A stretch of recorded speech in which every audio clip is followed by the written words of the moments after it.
नमस्कार दोस्तों, news centre bye Jitu में आपका स्वागत है। आइए देखते हैं, आज हम देखेंगे जियोग्राफी में हमारा सौर मंडल में हमारी पृथ्वी।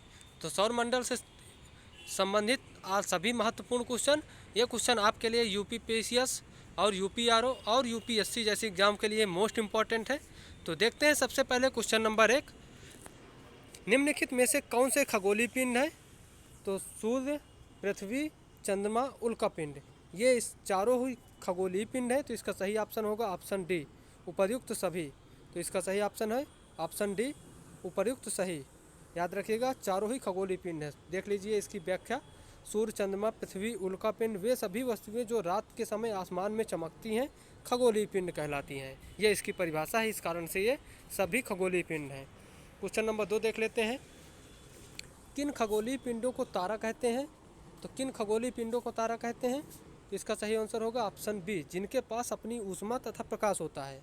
याद रखिएगा, सूर्य जैसे सूर्य की अपनी ऊष्मा अपना प्रकाश है, इसलिए सूर्य को तारा कहते हैं। याद रखिएगा, तारा किनको कहते हैं? तो जिनकी ऊष्मा और प्रकाश स्वयं का होता है, ऑप्शन बी।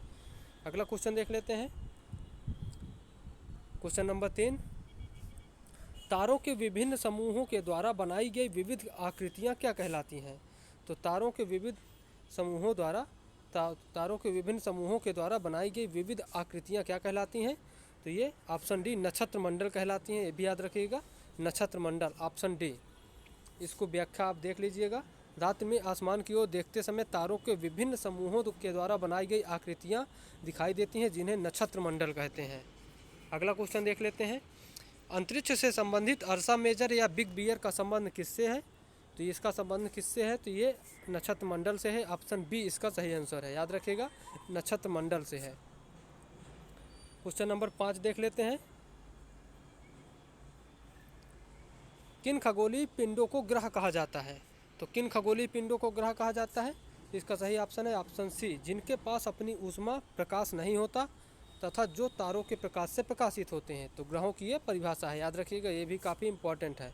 ये एग्जाम ये जो क्वेश्चन है आपके लिए स्टेट और यूपीएससी जैसे एग्जाम के लिए मोस्ट इम्पॉर्टेंट है, ये भी देख लीजिएगा। अगला क्वेश्चन देख लेते हैं, क्वेश्चन नंबर 6, निम्नलिखित कथनों पर विचार कीजिए। पृथ्वी एक ग्रह है तथा यह अपना संपूर्ण प्रकाश एवं ऊष्मा सूर्य से प्राप्त करती है। ये भी एकदम सही है। अगला क्वेश्चन देख लेते हैं, पृथ्वी सूर्य से दूरी के हिसाब से चौथा ग्रह है तथा आकार में तीसरा बड़ा ग्रह। तो ये गलत है, आकार में तीसरा नहीं, आकार में पांचवा सबसे बड़ा ग्रह है। यह भी याद रखिएगा, ये गलत है।